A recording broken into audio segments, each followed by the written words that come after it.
باڵێتەوەرەکانی ئەمڕۆمان تایبەت دەبێ بە دوایین پێش هاتە ئەمنی و سەربازیەکان لە ڕۆژاوای کوردستان هەروەها پاڵپشتی کوردان چ لە باشوور بێت چ لە باکوور بێت چ لە ڕۆژهەڵات بێ یاخود ڕەوەندی کوردی لە ئەوروپا. بەڵێ بۆ ئەو مەبەستەش با سوپاس و ئێستا من میوانێکم هەیە لە شاری کەرکووک بەڕێز شوان محەممەد ئەندامی مەکتەبی سیاسی حیزبی زەحمەتکێشانی کوردستان و لە هەمان کاتدا چاودێری سیاسی. کاک شوان بەیانیت باش، سوپاس کاتی خۆت بە ئێمە بەخشی. بام سەرتا لەوە دەست پێ بکەم تا چەند گرنگە کورد یاخود کۆدەنجی کورد بەرامبەر ڕۆژئاوای کوردستان چ کاریگەریەکی ئەبێت لەسەر کۆمەڵگەی نێودەوڵەتی؟ زۆر سپاس بەیانی هەموو لایەک باش. سەبارەت بە پرسیارەکەی جەنابێت تا چەند گرنگە کورد لە بەرامبەر پێشات و ڕووداوەکان کۆدەنجی هەبێت. ئەلبەتە هەموو لایەکمان دەزانین ئەو ڕوودا و کارەساتانەی بەسەر کوردێت کارەسات گەلێکی گەورەن و لە بەرامبەریشدا بەداخەوە کورد بۆ هەمیشە دۆستی دەوڵەتی نییە و خۆی پێگەی دەوڵەتی نییە و ملەتێکە دابش کراوە بەسەر چوار دەوڵەتە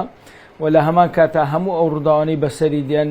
جۆرێک لە جۆرەکان گەلە کۆمەچیەکی لێەکرێت و لە هیچ یەکێک لەو پارچانەی کوردستان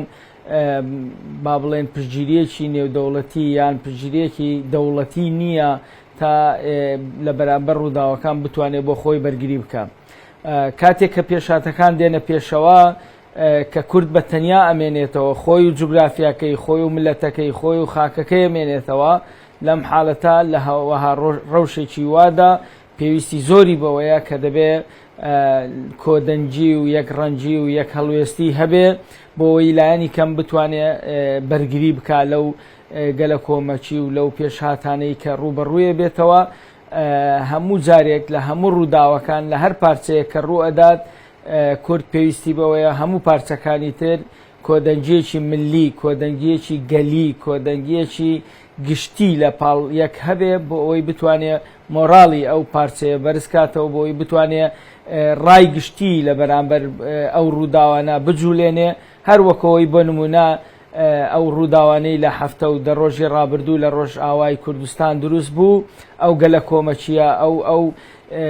هێرشە نامرۆڤایانەیە کە کرایە سەر ڕۆژئاوای کوردستان بینیمان بەداخەوە ڕۆژئاوای کوردستان تەنیا مایەوە تەنانەت خودی هاوپەیمانەکانیش کە لەوێن ئێستا بێدەنگ بوون و لە چوارچێوەی پلانێکی بۆدا ڕێژرا و بێ هەڵوێستمانەوە. لەم ڕەوشەدا گرنگ بوو هەموو کوردستانیان لە هەرچەیەکی ئەم دنیایان هەڵوێستی جددیان هەبێ و بێنە سەرخەت و لە بەرامبەر ئەم پێشەلکاریانە دەنگ هەڵبڕن و چ لە ڕێی میدیایی و ئەعلام و ڕاگەیاندنەکانی کوردستانی و نێودەوڵەتی و جیهانیەوە چ لە ڕێگای بەکارهێنان و ڕاکێشانی عەتفی کۆمەلگای نێودەوڵەتی کارێکی گەورە کراوە. گرینگە کورد لە هەموو ئەو ئاستەنگانەی دێتە پێشی یەکریز و یەکدەنگ و یەکگرتوو بێ بەمە ئەتوانێت هەموو ئەو پێشەلکاریانە هەموو ئەو دەست درێژانە تێک بشکێنێت. بەڵێ باشە کاک شوان، لە ماوەی دوو ڕۆژی ڕابردوودا بینیمان چ لە باشووری کوردستان بێ یاخود لە باکووری کوردستان بێت هاوڵاتیان خۆڕسکانە هاتنە سەر شەقامەکان تەنانەت ڕەوەندی کوردی لە ئەوروپا بێ لە ئەمریکا لە کەنەداش. ئەمە جگەلەوەی کە کوردان لە باشوور و لە باکوور سنوورەکانیان تێپەڕاند و وەک پشتیوانیەک بۆ ڕۆژئاوا چونە ناوچە جیاوازەکانی ڕۆژئاوای کوردستان. ئەمە سەرەتایەک نییە بۆ یەک ڕیزی کورد یاخود کۆدەنجی کورد بە شێوەیەکی گشتی؟ لە ڕاستیە زۆر دڵخۆشکەر بوو دوای ئەوەی کە ڕۆژئاوا تەنیا مایەوە، دوای ئەوەی کە سوپای عەرەبی سووریا بە شێوەیەکی هەمەجیانە بە شێوەیەکی نامرۆڤانە هێرشی کردە سەر ڕۆژئاوای کوردستان. ئەوەی مای دڵخۆشی بوو ئەوە بوو کە ئەم پرسا کوردی یەک خست. یەکێک لە کەماسیەکانی کورد لە ڕابردوو هەمیشە ئەوە بوو کە یەکگرتوو نەبووین لە بەرامبەر ڕوودا و پێشاتەکان. زۆر جار ینی لە ڕووداوە گەورەکانیش ڕای جیاواز دروستە بوو، بەڵام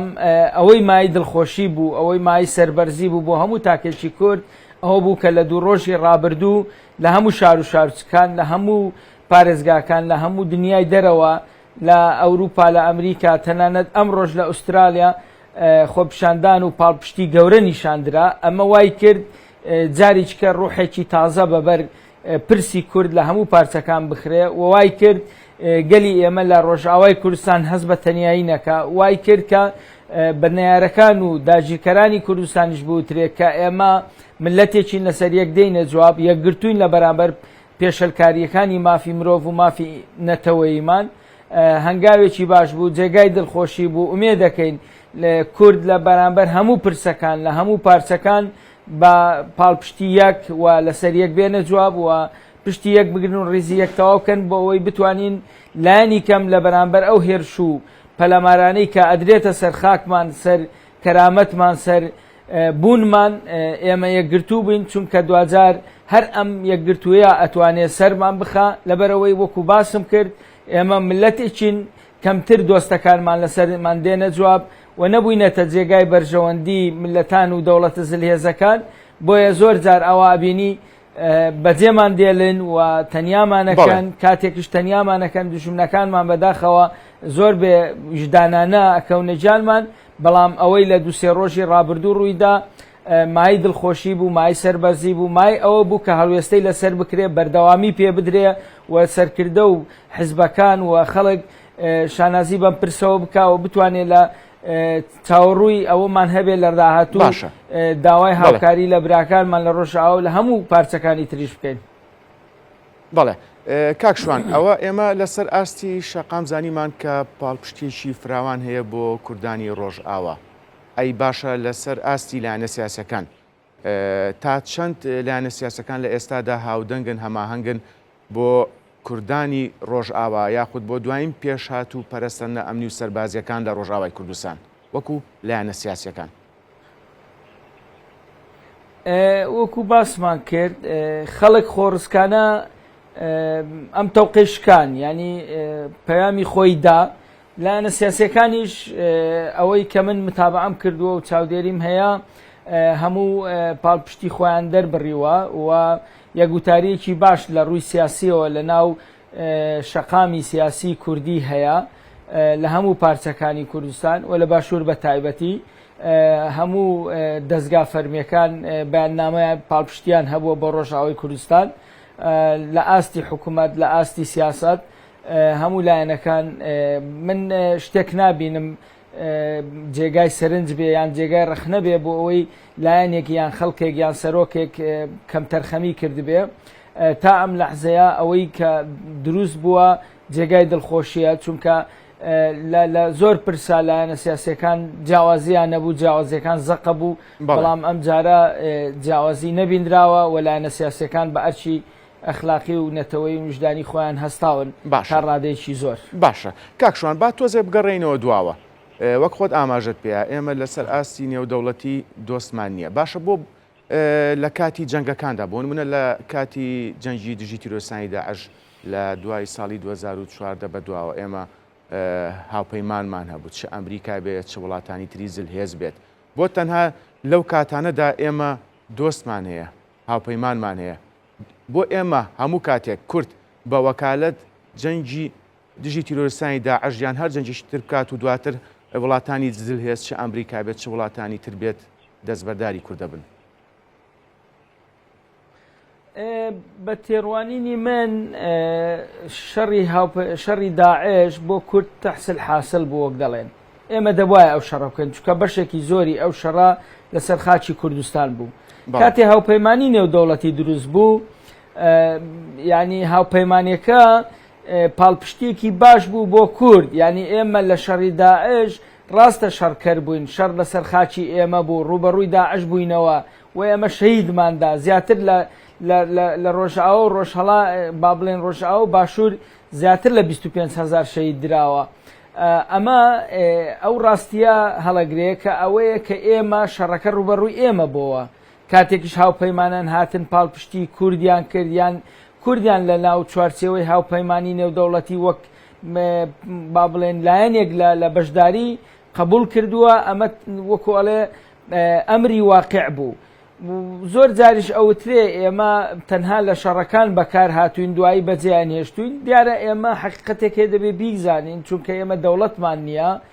دوجار زلهێزەکانی دنیا تەعامل لەگەڵ دەوڵەت و مؤسساتاکەن لەگەڵ بەرژەوەندی خۆیان ناکەن هەتا ئێستا کورد لە هیچ پارچەیەکی کوردستان نەچۆتە چوارچێوەی بەرژەوەندیەکی باڵای ئەو دەوڵەتانە و بۆی نەتوانن کە بەجێی بێلن. ئەمە لەلایەکی تر لە ڕاستیە کورد بۆ خۆشی کەموکوڕی هەیە لەم چوارچێوەیە، چونکە ئێمە لە باشووری کوردستان ئەمانتوانی کاری گەورەتر بکەین لەوەی ئێستا هەیە. هەر بە نمونە ئێستا ئێمە کە قسە دەکەین ساڵێک و 3 مانگە هەڵبژاردن لە کوردستان کراوە، کەچی حکوومەت پێک نهاتووە. لە باشووری کوردستان دەرفەتێکی گەورە هاتە پێشەوە بۆی هێزی پێشمەرگە بکرێ بە هێزێکی نیشتیمانی و یەکگرتووی گەورە و پرچەک بکرێ، بەڵام تا ئێستا ئەم قۆناغە جێبەجێ نەکراوە. پەرلەمانی کوردستان نەیتوانیوە کۆ بێتەوە و وەکو ناوەندێکی فەرمی دانپیاندراو لە دەستوری عێراقا بە ئەرچی خۆی هەستێ و دەستورێک بۆ هەرێمی کوردستان بنووسێ بۆ ئێمە زیاتر لە چوارچێوەی دەستوری و یاسایی بچینە پێشەوە. ئەمانە هەموو کەم و کوڕین لە باشووری کوردستان، بۆیە دەبێ ئەمە بیر لەوە بکەینەوە. ڕاستە ئێمە لە هەندێک قۆناغ هاوپەیمانەکان لەگەڵمان ئەبن وە پاڵپشتیمانەکەن، بەڵام دەبێ بیرمان لەوە هەبێ کە ڕۆژێک بەجێمان دێڵن و هیچ گومانیتیان نییە ئەگەر ئێمە لە هۆکارەکەی چێ بەجێمانێڵن. ئایا کاریگەری وڵاتانی ئیقلیمیشێ لەسەر ئەم بابەتە کە تەنها لە کاتی پێویستدا وڵاتانی نێودەوڵەتی یاخود لەسەر ئاستی نێودەوڵەتی کورد هاوپەیمانی هەیە، دۆستی هەیە، بەڵام دوجار لە کاتە سەختەکاندا پەراوێز ئەخرێت تا چەند وڵاتانی ئیقلیمی یاخود وڵاتانی دەوروبەر کاریگەریان لەسەر ئەم بابەتە هەیە؟ ڕێک من ویستم ئەوە باز بکەم، یعنی ئەوە پێشبینە لە ڕاستیە هۆکارگەلێک هەن. یەکێک لەو هۆکارانە ئەوەیە وڵاتانی ئەقلیمی کۆدەنگیەکیان لە بەرامبەر پێشەلکردنی مافی کورد هەیە. بۆ نمونە تورکیا، ئێران، سووریا، ئەمانە دەوڵەتن کورد بەسەریانە دابەش کراوەوە، بە جۆرێک لە جۆرەکان ئەمانە داگیرکەری کوردستانن. ئەمە یەک. دوو، بەرژەوەندی وڵاتانی زلهێز لە گۆڕانکاریایە. ئەمڕۆ با بڵێن لە هاتنی داعش بەرژەوەندی ئەو وڵاتانە بۆ پاراستنی خۆیان لەوە بوو کە پاڵپشتی کورد بکەن و شەڕ بکەن دژی داعش. کاتێ داعش نامێنێ، ئەم مەترسیە لەسەر ئەوروپا و ئەمریکا ئەوانە نامێنێ، ئەوانش بەرژەوەندەکانیان نەگۆڕێ. و بینیمان لە سووریا چەندین ساڵ بوو ئەسەد لە حکم بوو، بەرژەوەندی ئەمریکا نەبوو پاڵپشتی لە ئەسەد بکە، بۆیە پاڵپشتی لە نێرانی ئەسەد دەکرد. بەڵام کاتێک کە شەرع دێ و خواستەکانی ئەمریکا و ئیسرائیل جێبەجێەکە، شتێک نامێنێتەوە بۆ بەرژەوەندی ئەمریکا دیفاع لە هەسەدە و لە ڕۆژاوای کوردستان بکات، چونکە ئەوان دۆستێکی باشتر، دەسەڵاتێکی باشتر، موسسەیەکی قانونی و نێودەوڵەتی گەورەتریان دەستکەوتووە ئێستا بە ناوی حکوومەتی سووریاوە ئەوەی بیانەوێ بۆیان جێبەجێەکە. چ پێویستیان بەوەیە بێن پشتگیری و پشتیوانی شەروانان بکەن و دژی ئەم دەسەڵاتە لە کاتێک ئەم دەسەڵاتە هی خۆیانە لە بەردەست خۆیانە و ئەوەی لە 70 ساڵی ڕابردوو ئیسرائیل دەویست لە ناوچەکە جێبەجێ بکە، ئێستا شەرع دێ بە ئیتفاقێک لە پاریس بۆیان جێبەجێکا و هەموو خواستەکانی ئیسرائیل دێنێتە دی و هیچ کێشەیەکی نییە. کەواتە کاتێک بەرژەوەندەکانە گۆڕن، هاوپەیمانی و پشتیوانی استراتیژیەکانیش ئەگۆڕنێت و بەو شێوەی کە بینیمان لە ڕۆژاوای کوردستان لە کاتێکە هاوپەیمانان و ئەمریکا چەکیان بە شەروانانەداوە پاڵپشتیانە کرد و هەموو توانایەکیان خستبۆ بەردەستیان، بە ماوەی چەند مانگێک هەموو ئەم معادلەیە گۆڕا و بەرژەوەندی ئەمریکا لەوە بوو کە پاڵپشتی لە ئەحمەد شەرع بکە و ئەحمەد شەرعیش هەرچی پێویست بوو بۆیانی کردووە. کەواتە مەسلحەتەکە گۆڕاوە، هاوپەیمانەتەکە گۆڕێ، پاڵپشتیەکانە گۆڕێ. ئێمە بۆیە ئەڵێن ئەگەر ئێمە خۆمان ڕێک نەخەینەوە، ئەگەر ئێمە پشت بە خۆمان نەبەستین، هەمیشە لە دوجارە وەکوڵێ دەستمان بەرە بێ، تووشی ئەم ڕووداوا بین کە بە قەناعەتی من ئەم ڕووداوانەی لە ڕۆژاوای کوردستان ڕوویاندا، ئەوانەی لە باشووری کوردستان ڕووەدەن، هەمووی پێشبینی کراوە، هەمووی چاوەڕوان کراوە. ئێمە دەبێ باش بزانین کە ئێمە ئەگەر دەستمان بە دەوڵەتی خۆمان نەگا، ئێمە ئەگەر خۆمان ڕێک نەخەین، ئێمە ئەگەر خۆمان بەهێز نەکەین، ئێمە ئەگەر خۆمان باشە کاکشوان بە پێ قسەکانی تۆ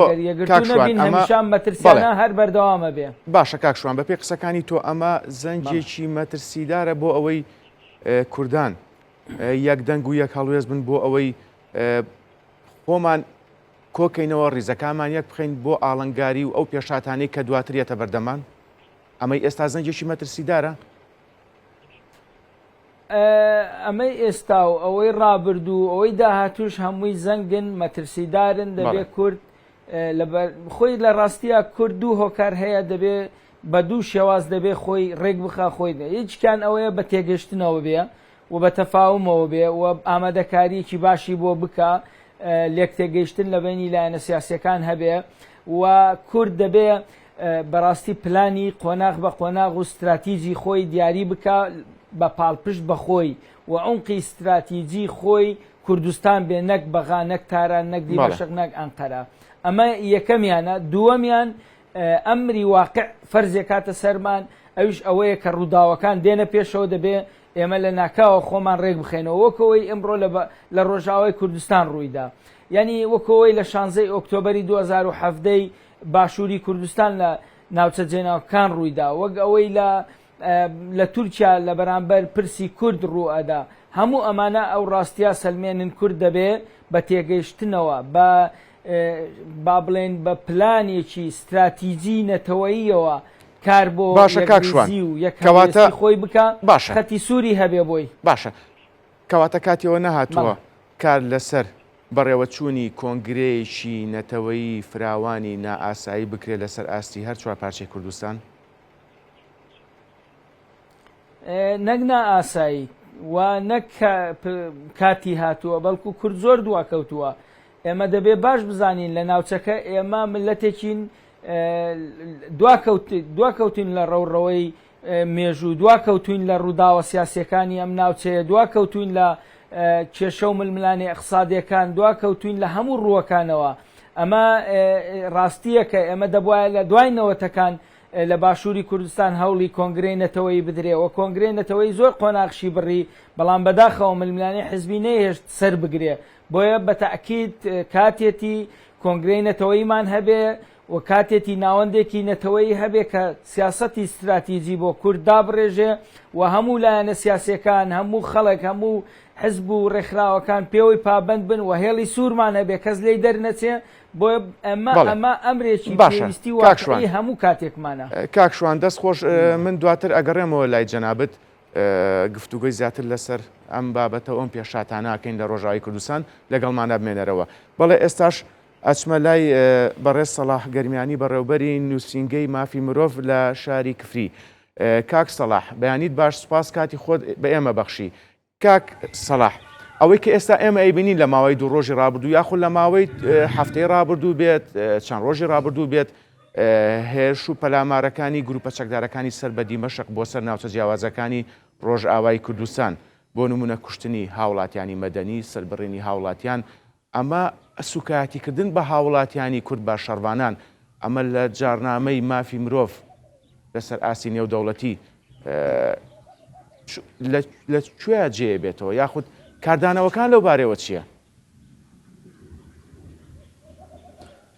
بەڵێ ئەمڕۆ ئێمە لە شاری کفری و لە بەردەم سەرای کفری لە گەرمیان کە شوێنێکی مێژوویە ئێرە و بڕیارە ئەمڕۆژ گرتبوونەوەیەک و ناڕەزایەتیەک و خۆنیشاندانێکی جەماوەری فراوان بۆ شەرمەزارکردنی ئەو پێشێلکاریانی کە لە ڕۆژئاوای کوردستان ئەنجام بدرێ. ئەوەی ڕوونە لای هەمومان، ئەوەی لە ماوەی ئەو 15 ڕۆژیان ئەو 20 ڕۆژە ڕابردوودا کە ڕووی داوە، هەرچی جارنامە و هەرچی پەندەکانی پەیماننامە نێودەوڵەتیەکان و ئەوانەی سەبارەت بە مافی مرۆڤ لە ئەلفەوە بۆیە یان دەتوانن بڵێن بە زیاتری شەوە لە ڕۆژئاوای کوردستان هەمووی پێشێر کراون بە بەرچاوی کۆمەڵگای نێودەوڵەتی و بە بەرچاوی ڕێکخراوەکانی مافی مرۆڤ و بە بەرچاوی وڵاتانی زلهێز و بە ئۆکەی دەتوانن بڵێم هەمویان. دیارە لە پەیماننامە و لە جارنامەی گردوونی بافەکانی مرۆڤدا بەڕاشکاوی باسی ئەوەکات کە مرۆڤەکان ئەبێ بە ئازادی بژین و مرۆڤەکان کە بە ئازادی لەدایکە بێ بە ئازادی بژین، ئەبێ ماڵ و کەرامەت و شوێنیان پارێزراوە بێ، ئەبێ دوور من لە ڕاگواستن و لە کوشت و بڕ و لە پێ ئەو پێشێلکارانەی کە دەبنەوەی ئەتێکردنیان، ئەبێ دوور بن لە گەمارۆدان و لە ئەو کارانەی کە جارنامەی گردردونی مافەکانی مرۆڤ و پەیماننامە نێودوڵەتەکان باسییان کردووە لە کاتی شەڕدا ئەبێ هەندێک شوێن هەیە پارێزراو بێ وەکو نەخۆشخانە وەکو قوتابخانە وەکو شوێنە خزمەت گوزاریەکان ئاو کارەبا ڕێگەوبان ئاوڵاتیان دیلەکانی جەنگ بەڵام بەداخەوە هەموو ئەوانە زیاد لە سنوور پێشێل کراون هیچ حسابێک بۆ ئەو جارنامانە یان ئەو پەندانە نەکراوە و ئەو وڵاتان یان ئەو ڕێکخراوانەی کە خۆیان ئەو پەیماننامە و ئەو ڕێکەوتنامەیان ئیمزا کردووە یان پێی هەڵساون بەداخەوە بە بەرچاویانەوە ئەو هەموو کوشت و بڕ و ڕاگواستن و بەردومان و ئەتەکردنی ئینسان و کوشتنی دیل بە قێزەوەترین شێوە کە لە مێژووی مرۆڤایەتیدا دەتوانم بڵێ بەو شێوەیە ئەنجام نەدراوە. باشە کاک سەلاح لەگەڵما بمێنەرەوە من دواتر ئەگەڕێم وڵاتی ساچمە لای هاوکارم بڕیار لە شاری هەولێر بڕیار بیانیت باش کاردانەوەکان یاخود بڵێن پاڵ پشتیکردنی کوردانی ڕۆژئاوا بە شێوەیەکی گشتی بەردەوامە هەروەها لە باشووری کوردستان بە تایبەتی با بزانین لە شاری هەولێر مامۆستایانی ئاینی هاوڵاتیان قسەیان چییە کاردانەوەیان چی یاخود دوایین پێشهاتەکان سەبارەت بە پاڵپشتی کوردانی ڕۆژئاوا چییە چ چالاکیێک ئەمڕۆ بەڕێوە چێ سەبارەت بە پاڵپشتیکردنی کوردانی ڕۆژئاوا زانیاریەکان لای تۆیە فەرموو. ئاکام بەیانی ئەوەش باش دیارە لە شاری هەولێریش هاوشێوەی تەواوی پارێزگاکانی دیکەی هەرێمی کوردستان پاڵپشتیکردن بۆ بەرخودانی خەڵکی ڕۆژئاوای کوردستان و شەڕڤانان بەردەوامی هەیە لە دوێنێەوە چەند گردبوونەوەیکی ناڕەزایەتی لە هەولێر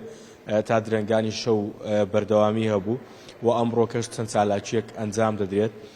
بڕیار وایە لە پەرلەمانی کوردستان کۆبوونەوەیەک لە نێوان فراکسیۆنەکان ئەنجام بدرێت تایبەت بە دۆخی ڕۆژئاوای کوردستان و پرس و چارەسەریەکان هەروەها لە بارگای کۆمەڵی دادگەریش لە هەولێر کۆبوونەوەی حزب و لایەنە سیاسیەکانیش بەڕێوە دەچێت جگەلەوە لە زانکۆی سەلاحەدینیش چەند چالاکیەک هەیە جا من قسە لەسەر چالاکیەکانی سەرۆکایەتی زانکۆی سەلاحەدین ناکەم میوانەکەم قسە لەسەر دەکات بزانم ئەمڕۆ پلانیان چییە و بەرنامەیان چییە و چۆن پاڵپشتی خۆیان بۆ خەڵکی ڕۆژئاوای کوردستان و ئەو بەرخودانەی کە ئێستا لە ڕۆژئاوای کوردستان دەگوزارێت مامۆستا سامان لەگەڵم دەبێت وتەبێژی سەرۆکایەتی زانکۆی سەلاحەدین مامۆستا بەیانیت باش پێم بڵێ ئەمڕۆ چالاکیەکانتان چی دەبێت لە ینی بە شێوەیەکی گشتی لە زانکۆ پەیمانگان. بەخێر بێن بەیانیتان باش سپاس بۆ ئامادەبوونتان زانکۆی سەلاحەدین بە دروشمی هێز لە یەکگرتندایە و بێگرتووی سەردەکەوین ئەمڕۆ لە سەرجەم کۆلێژ و بەشەکان هەموو قوتابیان و مامۆستایان و فەرمانبەران گردبوونەوەیەکی ناڕەزایی لە گۆڕەپانی کۆلێژەکان بەڕێوە دەچێت کە گردبوونەیەکی ئاشتیانە و مەدەنیانەیە بۆ پاڵپشتی براکوودەکانمان لە ڕۆژئاوای کوردستان کە تێدا داوای ڕاگررتنی ئەو هێرش و کۆمەڵکوژیە دەکرێت و هەموو پاڵپشتێکی خۆمان دووپات دەکەینەوە تەمان هەر لەم گردبوونەوەیە کە لە کۆلێژەکان بەڕێوە دەچێت لە گۆڕەپانی کۆلێژەکان بەجیا باس لە مێژووی کورد و باس لە یەکگرتووی کورد دەکرێتن تەمان کاک بڕیارە من دەمەوێت باسی ئەوەی بکەم کە چەندە دڵتەنگ و خەمباری کردینە ئەو هێرشانەی سەر ڕۆژئاوا دوو هێندە دڵخۆشین بە یەکگرتووی کورد لە هەموو پارچەکانی کوردستان کە دەبینین چەند ڕۆژە بە گروتینەوە هەمویان بە یەک هێز بە یەک دەست پاڵپشتی لە کوردان دەکەن چونکە چارەنووسی هەمومان تەنها یەکگرتن و یەکهێزیە هیوادارم و لێرەدەوا لە هەموو لایەنەکان دەکەم لە هەموو کوردستان لە هەر پارچەی کوردستان کە با پشتگیری یەکتری بکەین و بە هەمومان بەیەکەوە یەکگرت و یەکهێز بین چونکە تەنها ئەوەیە کەوا دەکات ئێمە بەرەو سەرکەوتن بڕۆین و لە شەڕ و ئاژاوە و ناکۆچی دووربین. مامۆستا لە کاتی گربوونەوەکەدا هیچ پەیامێک هەیە یاخود لە شوێنێک دیاریکراوە بنمونە دەستگاکانی ڕاگەیاندن بێنە ئەوێ لەوێ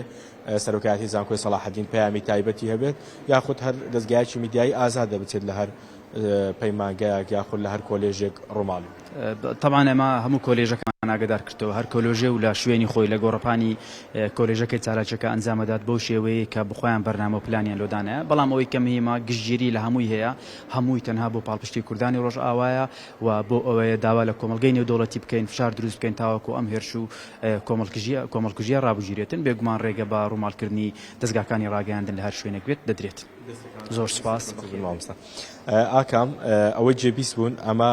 پەیامی سەرۆکایەتی زانکۆی سەلاحەدین بوو کە وەکو میوانەکەشم باسی کرد ئەمڕۆ لە تەواوی زانکۆ پەیمانگاکان لە سنووری سەرۆکایەتی زانکۆی سەلاحەدین لە پارێزگای هەولێر لە دوای سەعاتدا چالاکی ئەنجام دەدرێت گربوونەوەی ناڕەزایەتی لە هەر لە نێو ینی لە سنووری زانکۆ پەیمانگاکان ئەنجام دەدرێت واتە نایەنە دەرەوە لە ژوورەوە دەبن بەڵام هەر زانکۆ پەیمانگایەک پەیامەکانی خۆیان پێشکەش دەکەن و هەموو سەرجەمیشیان پاڵپشتی دەربڕینە لە کوردانی ڕۆژئاو ئەو خەباتی کە ماوەی چەندێکە لە ڕۆژئاوای کوردستان ئەنجام دەدرێتن و واکو پاڵپشتی دەبێت. بەڵێ هاوکارم بڕیار لە هەولێر سپاس بۆ تۆ و میوانەکەت. بەڵێ وەک لە سەرتاوە باسم کرد پرۆگرامی ئەمڕۆی بەیانی کورسان نیوز تایبەت دەبێت بە دوایین پێشاتانی و سەربازەکان لە ڕۆژئاوای کوردستان کۆدەنجی کورد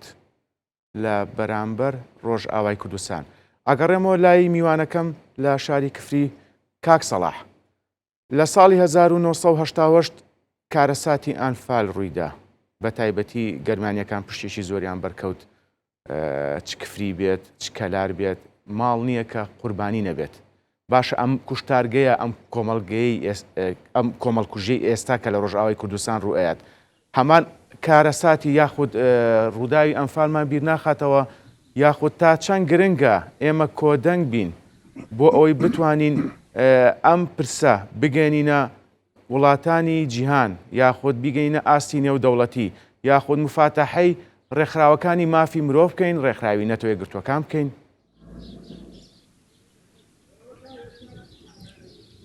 بەڵێ دیارە ئێمە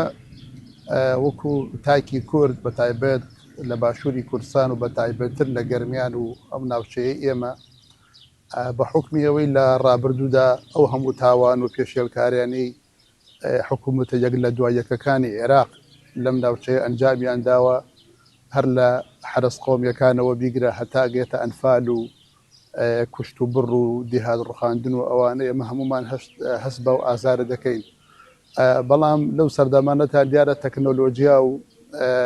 ئەنتەرنێت و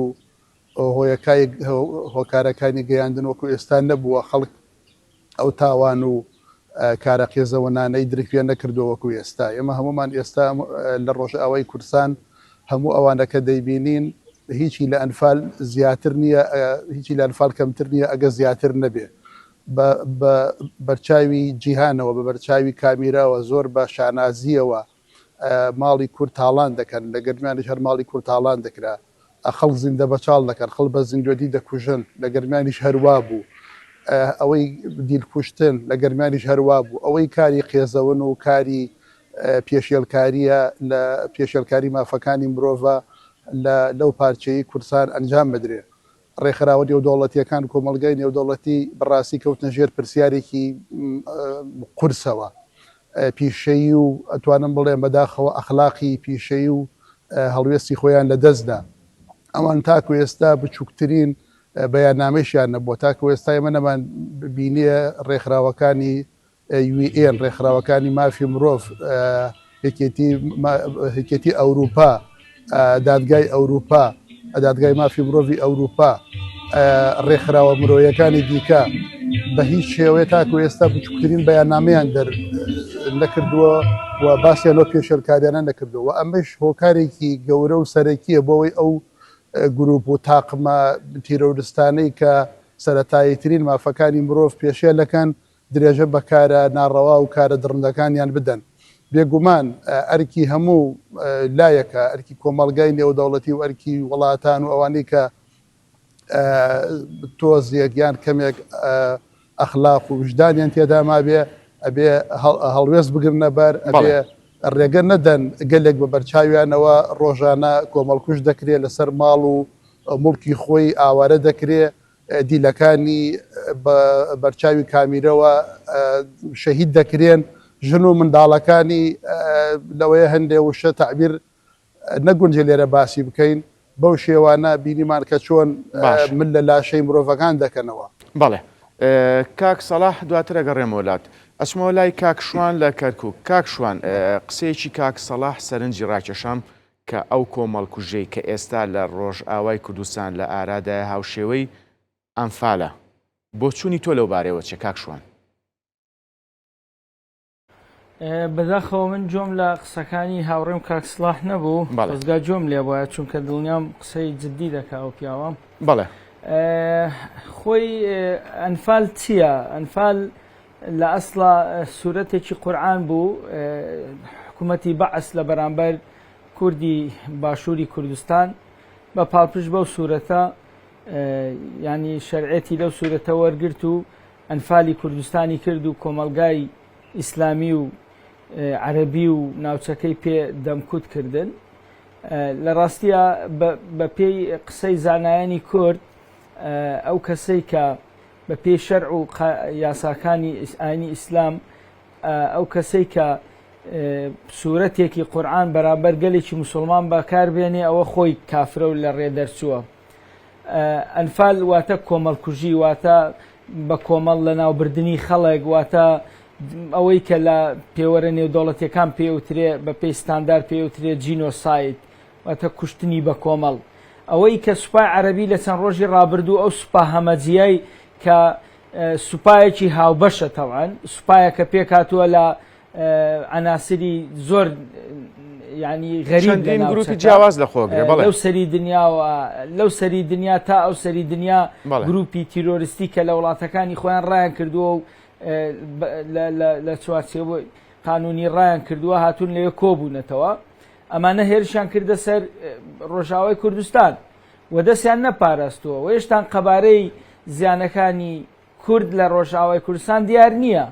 و بینیمان دەستپێکیان لە هەردوو گەڕەکی ئەشرەفیە و شێخ مەسعود لە حەلەب چیان لە خەڵک کرد، چۆن خەڵکیان کوشت. بۆیە یعنی چاوەڕوان کراوە، ینی بە دڵنیاییەوە هاوشێوەی ئەنفالە، بە دڵنیاییەوە جینۆسایدە، بە دڵنیاییەوە کۆمەڵکوژی و کارێکی نامرۆڤانە و نائینسانیانەیە. بۆیە ئێمە پێمان وایە ئێمە دەبێ هەوڵ بدەین ڕای گشتی نێودەوڵەتی لە بەرامبەر ئەم ڕووداوانە بورژێنین. ئەوەی کە لە دوو ڕۆژی ڕابردوو ڕوویدا شتێکی باشە کاری لەسەر بکرێ بەردەوام بین، چونکە ئەگەر ئەم ڕۆژ ئەحمەد شەرع و حکوومەتەکەی نەتوانن ئەنفالی سەرتاسەری بۆ کورد دروستکەن لە ڕۆژ ئاوە، بەڵام هەر چاوەڕوانەکرێ دروستیکەن. چونکە لە ڕاستیە منەمەوێ وەکو نەزەریەک قسەیەکی باوکە لەسەر سەرۆکی سووریا بکەیت لە هەموو دنیا ئەوانەی کە ئەبن بە سەرۆک ئەو کەسن کە بە قۆناغی دەسەڵاتداریە تێپەڕن، ئەو کەسانن کە تەمەنێک لە حکومڕانی و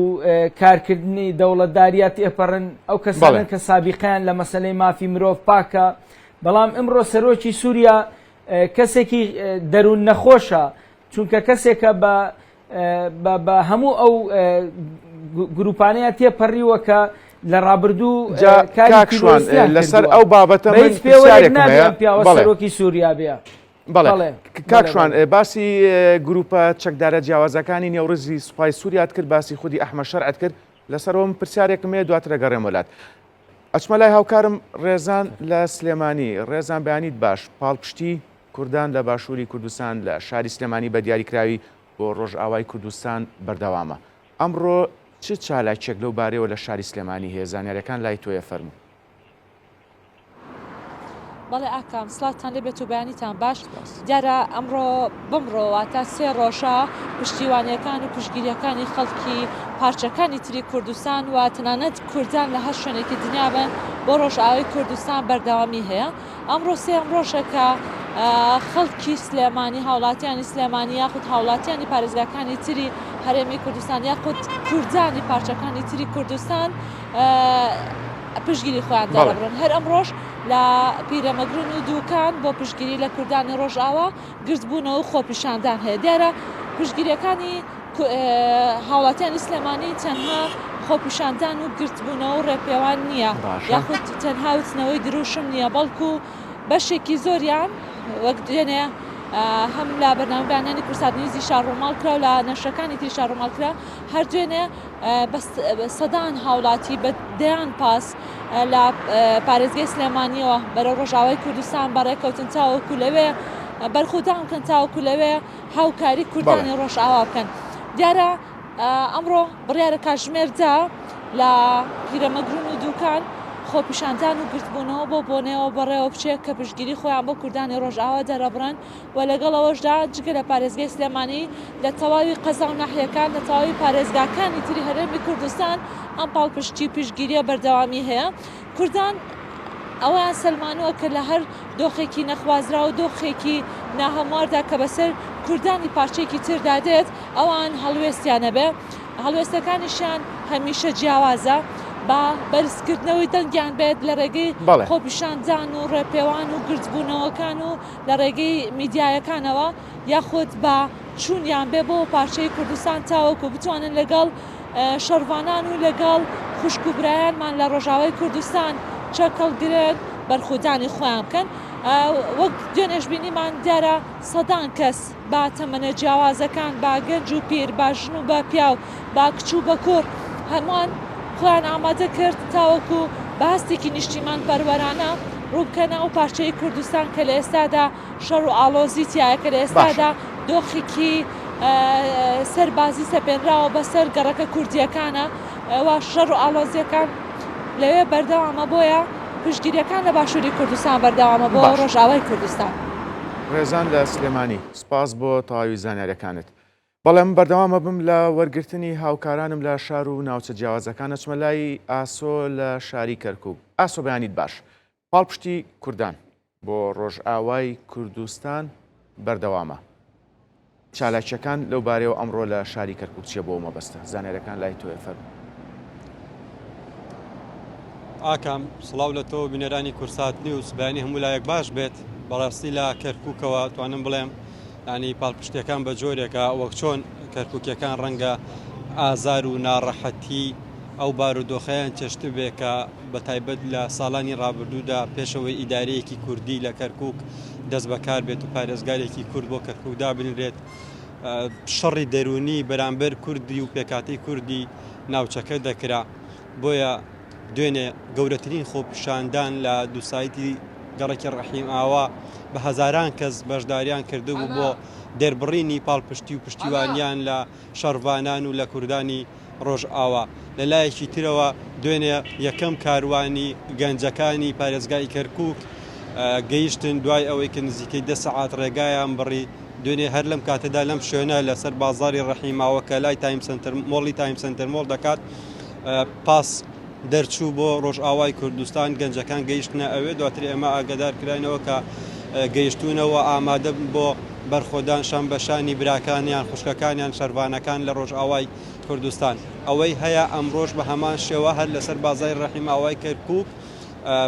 ژمارەیەک گەنج لە پشتی منەوە ئامادە بوون دیارە پاسەکەیان گەیشتووە با لەگەڵ گەیشتنی پاسەکەیان ئاکام لەگەڵ ئەم گەنجەیە قساکەم سڵاوت لێبێت ئەبێنم با بکەینەوە ڕێبەرە لای پاسەکە و قسەکانی شەگوازینەوە. ئێستا و پاسە گەیشت ژمارەیەکی زۆر لە گەنجان کە هاوتەمەنی تۆ بوون ئامادەن بچنە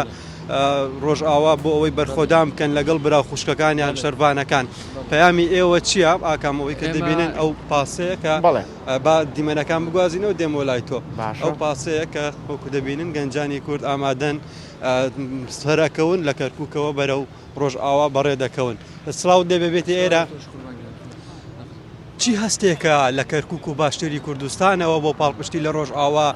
بەڕێەکەون دوێنێ وەجبەیەکی باش لێگەنجان ژمارەیەکی زۆر ڕۆیشت ئەمڕۆژ بە هەمان شێوە. وەڵی سپاس بۆ خۆی گەورە دوایە سپاس بۆ هەموو گەلی کورد هەستێکی زۆر خۆشەکە ئەمڕۆ دووبارە کۆمەڵەی دووەم لە کەروشی دڵی کوردستانەوە ئێمە هەمیشە جانفیداکاری نەکتەنیا بۆ ڕۆژاوە بۆ پارچەکانی تریش هەمیشەش خوێنی خۆمان لەسەر خاکی پیرۆزی کوردستان ئەڕژێنین و دایانین زۆریش بە شانازیەوە بەناوی هەموو گەنجانی خۆبەخشی شاری کەرکووکەوە بە کوردانی ڕۆژاوالم بە خوشکوبراکانمانە لین لە هەموو پارچەکانی تر ئێمە لەگەڵ ئێوەین بە خوێن بە هەموو شێوازیە پشتیوانتانین بەڕێەکەوین دڵنیاشم بە سەرکەوتوی و بە سەلامەتی ئەڕۆین و دێنیشەوە. ئەمێ باسیەوەم بۆ بکەیت کە ئێستاوە ئینشاڵڵا پاشکەمێکی تر بەڕێەکەون لەگەڵ ماڵەوەتان لەگەڵ هاوڕەکانت باسی ئەم ڕۆیشتتان کردووە و ئەتەوێ بەچی ئامانجێک کە باسی سەرکەوتنی شەروانان و ئەم گەنجە خۆبەخشانە بکەن کە لە باشوورەوە بەرەو ڕۆژئاوا دەچن. ئێمە پشمان بە یەکتری قایمە بەڕاستی پشمان بە هیچ دەوڵەتێک قایم نییە لەم کاتەیە ئێمە هەمومان ئێستاە گەر بووینە و ئەم شەڕش لەلایەکەوە خێری تیابوو کە کوردانی باکوور و کوردانی ڕۆژهەڵات ڕۆژاوە و باشوور هەمووی یەکگر بوو. بەڕاستی ئەم شەڕە خێری پێوە بوو کە لەگەڵ خێزانەکانمان و لەگەڵ خوشکبراکانی ترمان شاقسەمان کرد زۆریان پێ خۆش بووە نش پشتیوانمان.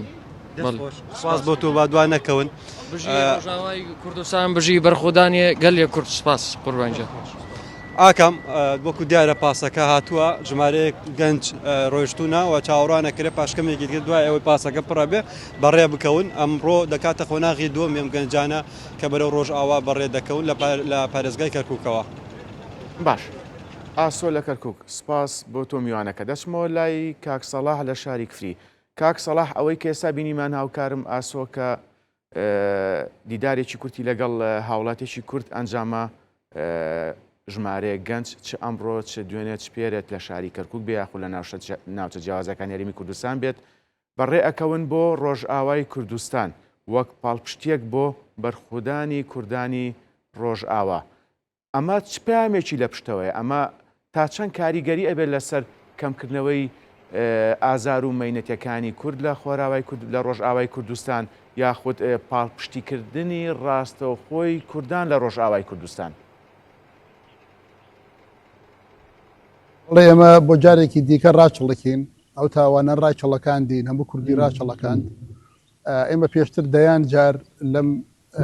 ناوچەیەدا ڕاچەڵەکاوین بە حکمیەوەی ئەو وڵاتانە ئەو ڕێکخراوانەی کە ڕێکخراوی مرۆین ڕێکخراوی نێودەوڵەتین چاوپۆشی لەو تاوانانە دەکەن کە بەرامبەری ئێمە ئەنجام دراوە بۆیە ئێمە مەجبورین ئەبێ ئەو ڕاچەڵەکانە ڕامان تەواو ڕامان بچڵەکێنێەوە یەک بین و یەکدەست بین و هاوپشت بین و ئەوانە بەداخەوە جارێکی تر ئەوەیان سەلماندەوە بۆ ئێمە تەنها چیاکان پاڵپشتمانە خزگاوانە بواە خزگە ڕێکخراوە نێودەوڵەتیەکان وڵاتانی زلهێز و وڵاتانی مرۆڤ دۆست کە ئەو پەی هەموو پەیمانامەی هەموو پەیمانامە و ڕێکەوتنامەی سەبەر بە مافەکانی مرۆڤ ئیمزایان کردو و شەڕی لەسەرەکەن و لەسەر ئاژەڵێکی خۆیان لەوەی وڵاتی گوێران بکەن بەڵام گەلێک گوێران دەبێت بە بەرچاویانەوە تەماشاکەی نەک هەربێ هەڵوێستن تۆ دەتوانم بڵێم ئەوان ئۆکەیشیان پێداوە ئەوە جگەل لە بێدەنگی ئەو وڵاتە ئیسلامیانەی کە بەداخەوە گەلی کورد قوربانیەکی دیکەی بێ هەڵوێستی ئەوانە ئەوە کەس بەقەت گەلی کورد مسلمان نیە و ئەو ئاینێشی بە جوانی نەگردووە بۆیە ئەمڕۆ وا لە ئێمە دەکات کورد لە هەموو پارچەکانی کوردستان هەموو ڕێکخراوەکان هەموو کەسایەتیەکان هەموو چالاکوانان حزبەکان دام و دەستگاکان مرۆڤ دۆستان ئازادی خوازانمان ئەبێ هەمویان لەسەر پێ بن هەمویان لە سەنگەردا بن ئەوەی کە پێی دەکرێت لەبەر ئێمە شەڕیمان و نەبوونە شەڕی سەرتاسەریە شەڕێکە یەخەی هەموو ماڵ و هەموو تاکیکی کوردی گردووە تەنها پێیوەست نییە بە گروپێک یان بە شارێک یان بە ناوچەیەکی دیاریکراوە ئەوان ئەیانەوێ بوونی ئەم نەتەوەیە بوونی ئەم خەڵکە لەم ناوچەیە بسڕنەوە بۆ شێوەی ئەیانەوێ بەڵام دیارە ڕەوڕەوەی مێژوو ئەوەی سەلماندووە کە ئێمە بەو شێوەی ئەوان دەیانەوێ ئێمە لە ناو ناچین ئێمە بەرەو پێشە بین بەرەو پێشە ڕۆین هەرچەندە ڕێگەکان سەخت و دژوار و ئالۆز بێ بەڵام ئێمە خۆناغی زۆر سەختتر و زۆر دژوارترمانی شتێ پەڕاندووە بەهیمەتی ڕۆڵەکان و بەهیمەتی خەڵک و گەلی خۆمان کە بە خۆشحاڵیەوە ئەمڕۆ ڕۆژئاوای کوردستان هەمووی کۆ کردوێتەوە. دەستخۆش کاک سەڵاجاتۆ باسی مێژووت کرد من میوانێکی ترمە بێت لە شاری ڕانیە دواترە گەڕێم وڵات لەسەر ئەو بابەتی تۆ من پرسیاری لەکەم بە سوپاسەوە لە شاری ڕانیە دکتۆر ئاراز عەبدوڕەحمانم لەگەڵایە ڕاگری کۆلێژی زانستە مرۆڤایەتیەکانی زانکۆی ڕاپەڕینە. دکتۆر بەیانیت باش من میوانەکەم کاک سەلاح لە شاری کفری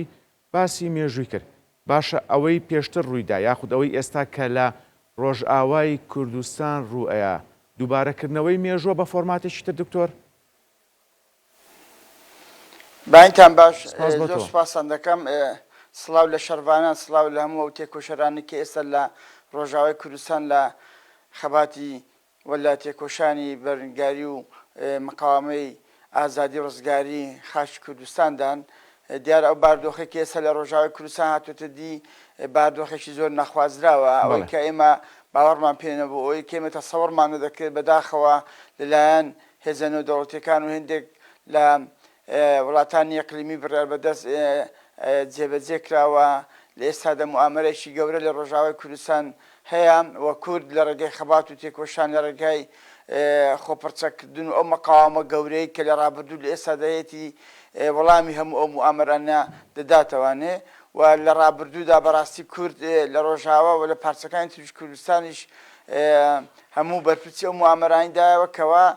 لەسەر کورد کراون و بەرامبەر کورد ئەنجام دراون ئەوەی کە مای دڵخۆشیە لە ئێستادا ڕێزەکانی کورد لە هەموو کاتێک بەهێزتر و یەکگرتووترا و هەموو خەڵکی کوردستان ئامادەیە کە بجەنگێ لە پێناوی ئازادی و لە پێناوی بز بە بستی خاچی کوردستاندا بۆیە مێژوو ئەوە دووبارە دەکاتەوە کە ئێمەی کورد ئامادەنی کە جارێکی تر بکەوینە ژێرباری ئەو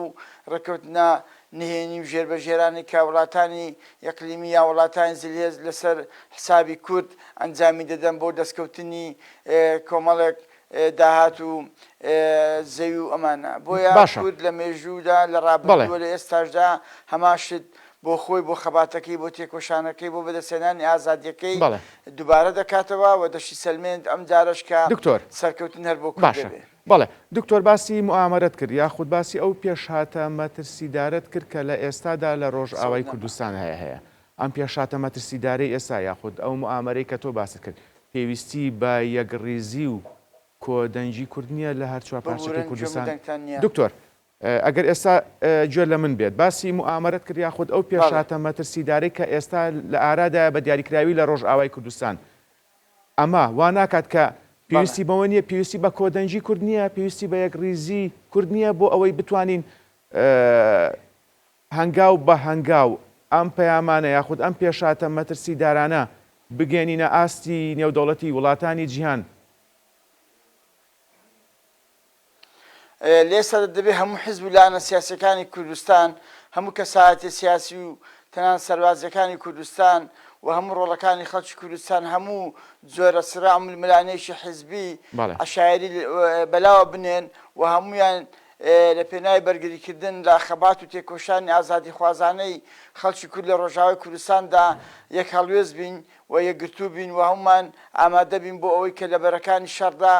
بەرگری بکەین و بیسەلمێنین کە ئێمە کورد هیچ کات ئامادە نین بکەوینە ژێرباری بەند و خاڵ و ڕێکەوتنامەکاندا و لە ڕابردوودا ئەوە سەلمێنراوە بەڕاستی کە کورد ئامادە نییە چیتر ببێتە قوربانی هەچەندە بەردەوام قوربانی دەدا بەردەوام جەستەی خوێن لێ دەتکێ بەڵام ئەوە مانای ئەوە نییە کە ئێمە بێتاقەت بووبین ئێمە بێزار بووبین ئێمە وەڕست بووبین لە خەبات نەخێر بەڵکو ڕۆژ بە ڕۆژ خەبات و تێکۆشانی خەڵکی کوردستان تەوتر دەبێت و نابێ ئەوەشمان لێبیر بچێت کە کورد بەتەنیا نییە ئەگەر جاران چیاکارمان پاپشتمان بوونا ئێستا خەڵکی ئازادی خوازە سەرتاسەری جیهاندا لەگەڵ ئێمە ئەوانی کە باوەڕیان بە ئازادی خوازی ئەوانی باوەڕیان بە مافەکانی مرۆڤێ ئەوانی کە باوەڕیان بە بەدەستێنانی مافی نەتەوەیی هەیە وەکو خەڵک لەگەڵمانەوە دەبێت پێشیان بسەلمێنین بە سەرکردە باڵاکانی وڵاتانی زیلێس کە دەبێت ئەوانی جارێکی تر ئەو ڕێکەوتنامانە هەر بۆ شوێنەوە بێنە مەیدانەکەەوە پشگیری لە کورد بکەنە چەند دەست خۆش دکتۆر ئاراز من دواتر ئەگەڕێمە وڵات ئەچمەوە لای میوانەکەم لە شاری کەرکووک کاک شوان سوپاس کە تا ئێستا لەگەڵمانیت من دوا پرسیارە لێ یەکەم پێشتر باسی گروپە چەکدارەکانمان کرد کە لە نێو ڕیزی سوپای ئێستای سووریادان باشە با باسی خودی ئەحمەد شەرعکەین ئەحمەد شەرع لەسەر ئاسی نێودەوڵەتی بە تیرۆریستێکی مەترسیدار ناوزەت کراوە یاخود لە لیستی تیرۆریستاندا بە تەنانەت پاداشتی 10 میلیۆن دۆلاریش دانرابوو بۆ ئەوەی کە ئەحمەد شەرع دەستگیر بکرێ باشە بەڵام ئەوەی کە دواتر بینیمان ئەحمەد شەرع بوو بە سەرۆکی ڕاگوزەری سووریا دواتر ناوی لە لیستی تیرۆر دەرهێنرا لە کۆشتی سپی لەلایەن دۆناڵد ترامپەوە پێشوازی لێکرا تەنانەت زۆربەی سزاکان لەسەر سووریا هەڵگیرا یاخود سزاکان قۆناغ بە قۆناغ لابران تەنانەت ترامپ لە ئێستادا ستایش شێکات و بە کەسێکی ئازا و کەساتێکی بەهێز ناویە بات بۆ چوونت لەو بارەوە دەستخۆش قەرار بوو بەرلەوە باسی سوپاکەی بکەین هەر سەرجێکی کورتم کرد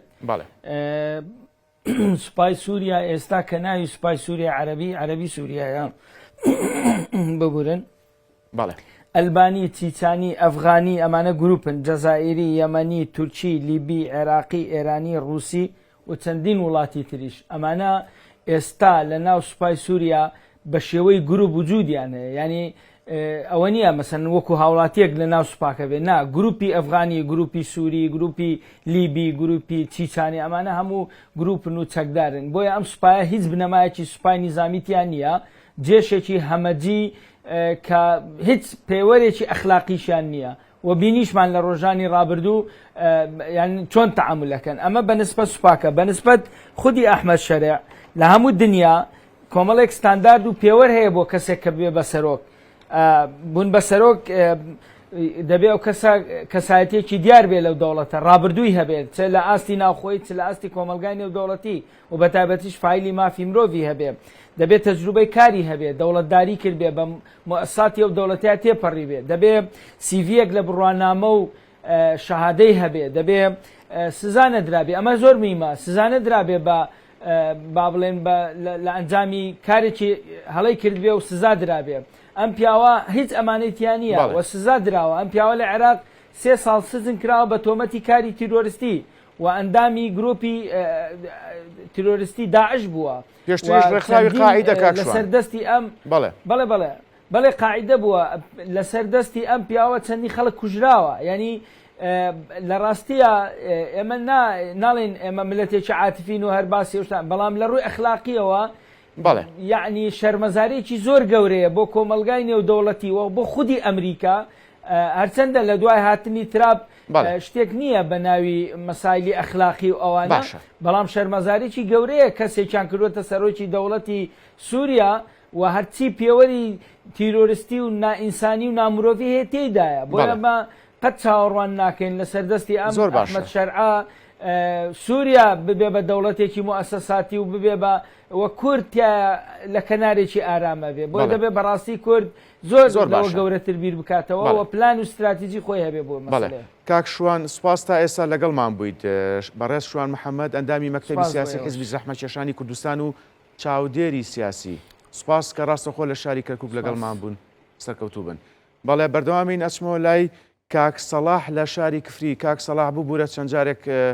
ڕامگوتی تو تا ئێستا بەردەوامی لەگەڵمانە من دوا پرسیارت لێ یەکەم کاک سەلاح ئەگەر بە کورتی وەڵام بیتەوە چالاکیەکانی ئەمڕۆ لە کفری چێ بێت بەڵێ ئەمڕۆیکێک لەو چالاکیانەی کە بڕیارە ئەنجام بدرێ پاشکەمێکی دیکە ڕێپێوانێکی جەماوەریە کە هەموو چین و توێژەکانی شاری کفری بەشداری تیاکە بە لایەنەکانەوە بە خەڵکەوە بە قوتابیانی زانکۆوە هەموو چ توێژەکانی دیکە ئەوەکێک لەو چالاکیانە کە ئەمڕۆ ئەنجام بدرێت بێگومان پێشتری چالاکی دیکە ئەنجام دراوە و بەردەوامی شەبین لە چالاکی و ئەبێ ئەمە هەڵوێستمان هەبێ ئەبێ هەمیشە لە سەنگەرابین بۆ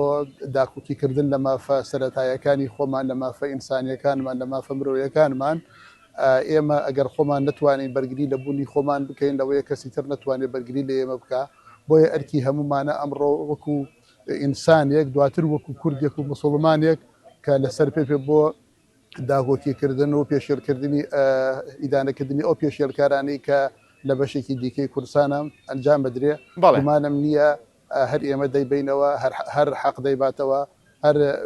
ئەوانەی کە پێشەلکاری مافەکانی مرۆڤ دەکەن بێگومان ئەنجامیان دیارە وەکو ئەوانی پێشوان لێ دێت بەڵێ بەڕێز سەڵاح گەرمانی لێپسای نووسنگەی مافی مرۆڤ لە شاری کفری سوپاس تا ئێستا لەگەڵمان بوون سەرکەوتوو بن بەڵێ ئەمە بەردەوامین ئەچمەوە لای میوانەکەم لە شاری ڕانیە دکتۆر ئاراس من گفتوگۆیەکی کورتم تۆزە پێشەسا لەگەڵ کاک شوان کرد لە شاری کەرکووک باشە چەند گروپێکی چەکداری جیاواز لە ڕێزی سوپای ئێستای سووریادا هەیە ئێمە دوێنێ بینیمان کە ئاگربەز ڕاگەنرا لە نێوان هێزەکانی سووریای دموکرات و حکوومەتی کاتی سووریا پێشتریش چەند ڕێکەوتنێکە بووە بەڵام هەر دوێنێ بینیمان کە چەندین پێشەلکاری لەلایەن گروپە چەکدارەکان کراوە چەندین گروپی چەکداری جیاواز لە ناو ڕێزی سوپای سووریادا هەیە باشە کەواتە ینی ئەحمەد شەرع دەسەڵاتی نییە بەسەر ئەو گروپانەیە کە چەندین گروپی جیاواز لەگەڵ لە ناو ڕێزی سوپایە کورد لەگەڵ چیە ئاگربەست بکات پرسیارەکەم بە دیاریکراوی ئەوەیە دکتۆر بەداخەوە لەبەر ئەوەی سوپای سووریا تاسە نیزامی نییە و هیچ بە پرسیارەتێکی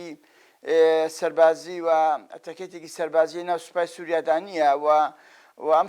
سوپایەک نییە با بڵێ سوپای دەوڵەت بێت بەڵکو کۆمەڵک گروپی زۆرن ئەم گروپانە مەخەوڵ کراون یان با بڵێن پێیان ڕاگەندراوە کە هەر ناوچەیەک دەگرن هەموو ئەو شتانی کە دەستان دەکەوێت با بۆ خۆتان بێت و دەتوان دەستی بەسەردا بگرن لە هەموو ئەو شتانی کە لەو ناوچاندا دەستی بەسەردا دەگرن بۆیە ئەم گروپانە سڵەوە ناکەنەوە کە ئاگربڕ هەبێت یان ئاگربەستە بێ یان با بڵێن جۆرێک لە دانوستان و گفتوگۆ هەبێت ئەوان بە قسەی ئەحمەد شەرع بکەن یان بە قسەی وەزیری بەرگری سووریا بکەن یان شتێک لەو بابەتە بەڵکو ئەوانە گروپێکن وێرانکەرن گروپێکن سوتێنەرن گروپێکن کە بەڕاستی هیچ جۆرە بنەمایشی ئەخلاقی سەربازی و شەڕیان نییە بۆیە ئەوەی کە هەیە ئەوەیە کە کاتێک کە ئەحمەد شەرع ئەگربەستیش ڕابگەێنێ ئەوانە تێناگەن لەو زمانێک کە ئێستا گفتوگۆ هەیە دانوستانێ بۆ بەردەوام دەبن لە شەڕەکان تەنانەت دوێنێ شەو کە بە حساب ئاگربەز ڕاگەێنرا بوو بەڵام دەبینین لە زۆربەی شوێنەکانەوە شەڕی زۆر گەرمە بوو مقاومەی زۆر باشە بوو ژمارەیەکی یەکجار زۆریشان لەو گروپان لێ کوژرا بوو بە حکمەوەی کە ئەو گروپانە زمانیان زۆر جیاوازە لە عەرەبی ئەفغانی و شوێنەکانی تری تێدایە بۆیە کاتێکە لە یەکتر تێناکەن تووشی پەلەقاژە دەبن تووشی ئاڵۆزی دەبن و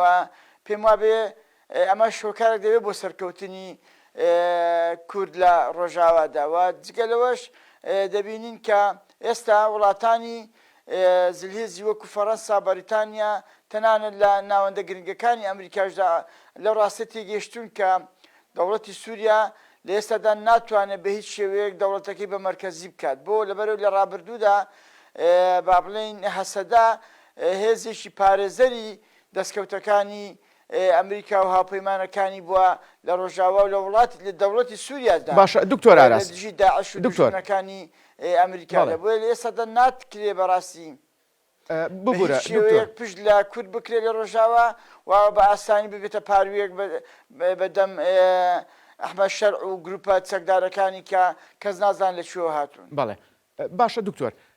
ئێمە ئەوەی کە لە ماوەی دوو ڕۆژی ڕابردوومە بینیمان پشتیوانی کوردان چ لە باشوور بێ چ لە باکوور بێ یاخود ڕەوەندی کوردی لە ئەوروپا بۆ خۆراوای کوردستان بۆ ڕۆژئاوای کوردستان باشە ئێمە چی بکەین ئەم پەیامە یاخود ئەم پاڵپشتیە چۆن یەکڕیز و یەکدەنگ بین بۆ ئەوەی وڵاتانی گیان بێنینە سەر هێڵ ئەوەی کە ئێستا بینین لایەن وڵاتانی گیانەوە تەنها نیگەرانی و ئیدانەیە کە ئەمە بەس نییە چی بکەین ئێمە لە ئێستادا بۆ ئەوەی وڵاتانی زلهێز چ فەڕەنسا بێت چ بەریتانیا بێ یاخود ناوەندەکانی بڕیار لە ئەمریکا جگە لە کۆشتی سپی جگە لە دۆناڵد ترامپ مەبەستم لە کۆنگرێس و ئەنجومەنی پیرانە بێنە سەر هێڵ بۆ ئەوەی سنوورێک بۆ ئەم پێشهاتە ئەمنی و سەربازیانە لە ڕۆژئاوای کوردستان دابرێ. بەڵێ دیارە پێشتر ڕێکەوتنامێک لە پاریس ئەنجام درا ئەم ڕێکەوتنامەیە کورد لە ڕۆژاواش پێ رازی بوو سەرکردایەتی کورد و خاڵەکانیشی بەرەو جێبەجێکردن دەڕۆشتە بەڵام لە دوایین دانوستاندنی مەزلوم عەبدی و هەروەها ئەحمەد شەرعدا لە دیمەشق ئەحمەد شەرع مەرجی زۆر قورسی بەسەر کووردا فەرز کرد و داوا کرد کە هەموو کوردستان بکەوێتەوە ژێر دەسەڵاتی دەوڵەتی سووریا و کورد هیچ دەسەڵاتێک و هەیبەتێکی نەمێنێ لە سووریادا و ئەو خوێنەی ڕشتوێتی هەموو بەبا بڕوە بۆیە کاتێک بە ئەمە رازی نابێت کاتێکە بڕیاری مەقاومە و بەرگریکردن دەدرێت دەبێت دوو جۆر ئێمە خەبات بگرینەوە خەباتیشان خەباتی سەربازیە کە خۆمان تیار و ئامادەکەین بۆ ڕوبەڕوو بەرپرسدانەوەی دوژمنانمان خەباتی تر خەباتی مەدەنیە لە سەرجەم شەقامەکانی شارەکانی تری جیهان دەبێت ئێمە خۆپیشاندان بکەین و فشار بکەین و لەگەڵ ئەندامانی کۆنگرێس فشار بکەین و لەگەڵ هەموو ئەندامانی ئەنجومەنی پیران و جگەلەوە لە پەرلەمانی ئەوروپا فشاری نێودەوڵەتی ئەنجام بدەین بۆی کە ئەو جەنگەڕا بوەستێنرێ بۆی ئەو فشارانی کە لەسەر کوردە لە ئێستادا نەمێنێ تەوان ئەمەش کارێکی زۆر گرنگ و گەورەیەکە لە ئەوروپادا خۆپیشاندانی جەماوەری میلیۆنی ئەنجام بدرێ و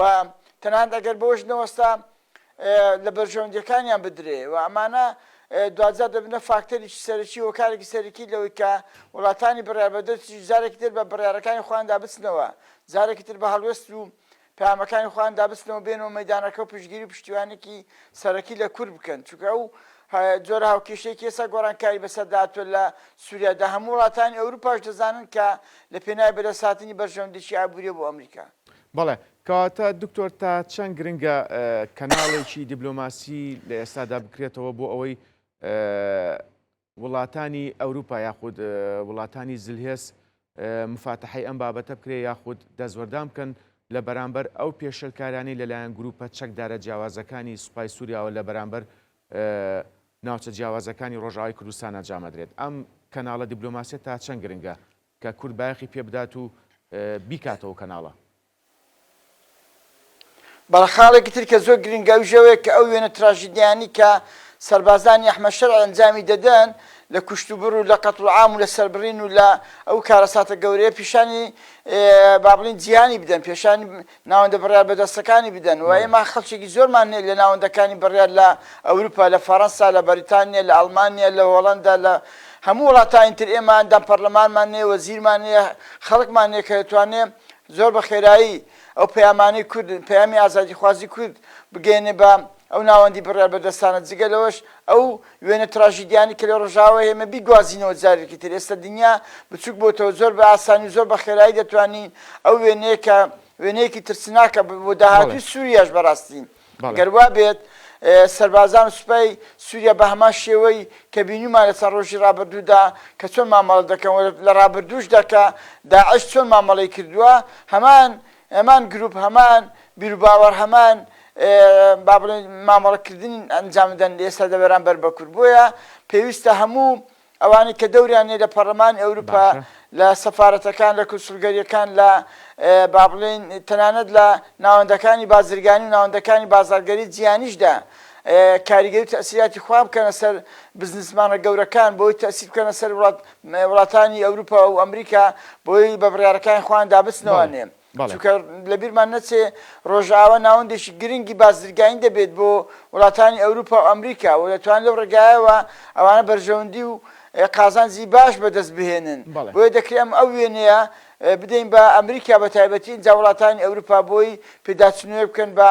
بڕیارەکانی خۆیاندا. و مەرز نییە ئێستا سووریا کە هاوپەیمانێکی بەهێزی ئەمریکایەوە بڕیاری داوە هەموو شتێک بە قسەی زۆر باش ئەمریکا و تورکیا و ئیسرائیل کە لە داهاتووش داوا دەبێت. ئەو دەوڵەتە ئەگەر بێت و دەوڵەتێکی بەهێز بێت، دەوڵەتێک بێت کە بکەوێتە سەرپێی خۆی وە ببێتە دەوڵەتێکی مؤسساتی گەورەی سەربازی ئەو پێم وابێ و کاتە لە ژێر فشاری وڵاتانی عەرەبی ئیسلامیدا هەڵگەڕانەوەی دروست دەکات لە دژی با بڵێن ئیسرائیل و ئەمریکا و هاوپەیمانەکانی و جارێکتر لە بەرژەوەندیەکانی ئەوان دەدات. ئەوەی کە تاکە هێزە لە ناوچەکەدا کە هیچ کاتێک سقم متمانی خۆی دەزنداوە کوردە و کورد هەمیشە ڕازگۆ بۆ لەگەڵ دۆستەکانی و لەگەڵ ئەوانی کە هاوکاری بوون. بەڵێ دکتۆر ئاراز عەبدوڕەحمان ڕاگری کۆلێژی زانستە مرۆڤایەتیەکانی زانکۆی ڕاپەڕین سوپاس لە شاری ڕانیەوە لەگەڵمان بووی سەرکەوتوو بن. بەڵێ بە یارمەتی هاوکارانم پرۆگرامی ئەمڕۆی بەیانی کورسات نیوزم پێشکەشکردن کە تایبەت بوو بە دوایین پێشاتام نیوز سەربازیەکان لە ڕۆژاوای کوردستان هەروەها پاڵپشتی کوردان لە باشوور بێ، لە باکوور بێ، لە ڕۆژهەڵات بێ یاخود ڕەوەندی کوردی لە ئەوروپا بۆ ڕۆژ ئاوای کوردستان. سەعات 10 بینەر و بیسەری دوایین پێشات و زانیاریەکانی تایبەت بە ڕۆژ ئاوای کوردستان بن. کاتێکی خۆش بۆ هەموو لایەک پارێزراو بن.